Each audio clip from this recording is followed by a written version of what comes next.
Can I ask someone to be in this group as well, because this group is only one pastry. Can I ask one person to be in this group? No, you. Okay, so we're going to make the cracklin first, which is the first recipe. We're going to do it 3 times the recipe. So group 1 can do the cracklin recipe, okay, which will be 3 times the recipe. Okay, times 3. So times 3 the recipe. Yes, if you can measure up everything. You will need a pan, you will need a whisk, and you will need a spatula. Okay. Group 3, you will be doing a lemon creme recipe. Okay, you will exactly follow the same recipe, just times 1. Okay, so exactly the same recipe. We have got 1 liter of puree here already. Okay. The sugar you can put in the mixer. Butter and sugar. Butter and the sugar. The first recipe.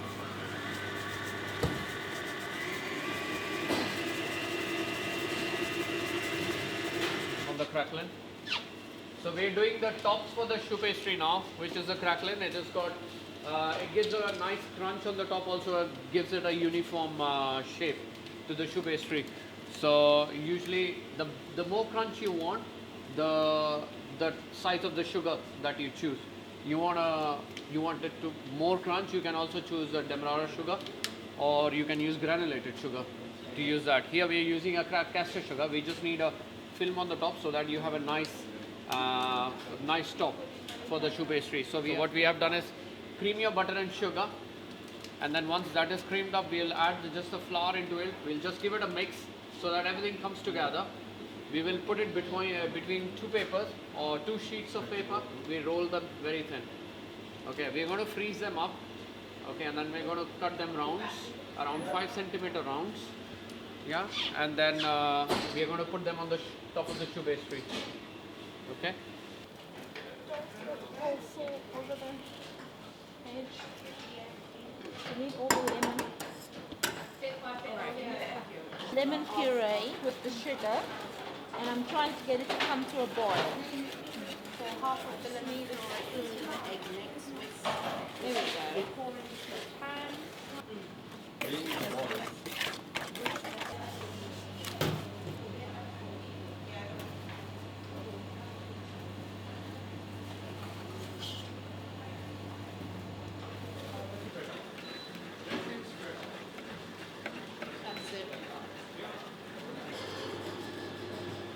What you can do is you can just freeze this. Put it on a tray. Take. Yeah. Oh, the butter. Take a spatula and just take out everything. And when you're doing a pastry cream or anything with corn flour or flour or anything like a roux based, yeah. So always make sure that is cling film touch on it, or there is a thin film of, like, you take just a piece of butter, you can just dab the butter on it and you can just leave it, because the fat will avoid any kind of skin on the top of the pastry cream. Okay, otherwise cling film, take a cling film, touch the cling film and it into a soft chin, pull down. Rest it overnight, that's the best thing. The next day, take a butter, put it into the butter and beat it up. We don't have enough time, we're going to chuck it in the freezer. And then as soon as it cools down, we're going to add the butter. Yeah, but it's a bit hard. It's more hard than how we did the last time. No, don't put it up. Okay, the cracklin, always the topper which you are putting, always cut one size bigger than the ones that you are piping. So if you're piping to the size of 4 on a cutter, okay, always make sure that you cut the cracklin to a 5. Okay, so What does chef mean by 5 or 4? Any idea? Centimeters. Yeah. Cut them and freeze back.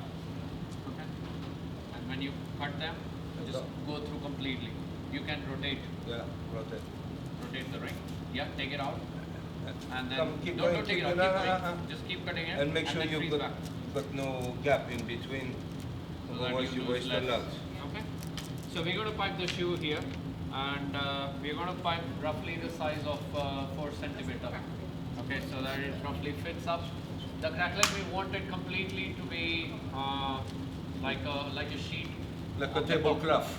Okay, so that it forms a skin completely on the top, and we don't want anything going on the sides of the trays, otherwise it's going to burn up. When you're piping the choux, make sure that you hold the nozzle above and then cut off like a macaron. Okay?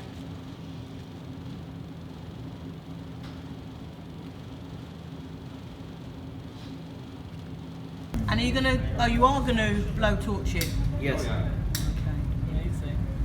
Just to give that Crunch. yeah, and then Yeah. also a bit of color to it. Okay, yeah. The meringue is already cooked, but Yeah. it's really got less sugar in it, in which you see. Okay, And because which will be what we are what doing the is we are sugar just from increasing, rice. yeah, we're just increasing the sugar into it. Yeah. So when you are, because the whole thing is so sweet, Yeah. you don't want to be increasing sugar again with the meringue on the top, you know. Okay. So what we are doing is just put half the amount of sugar itself, Yeah. rather than putting the double amount of sugar. Okay. Okay, so you don't get like a nice peak, Yeah. okay, but you get that meringue effect. Yeah. Okay, and then you get that little bit of sweetness. That's more than enough. Enough. Yeah. Okay.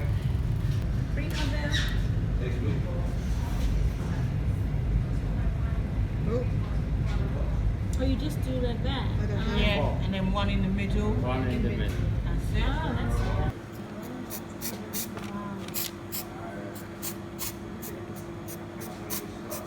You don't want it too much, okay?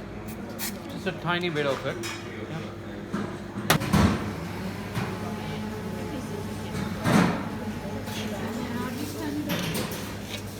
Just close it.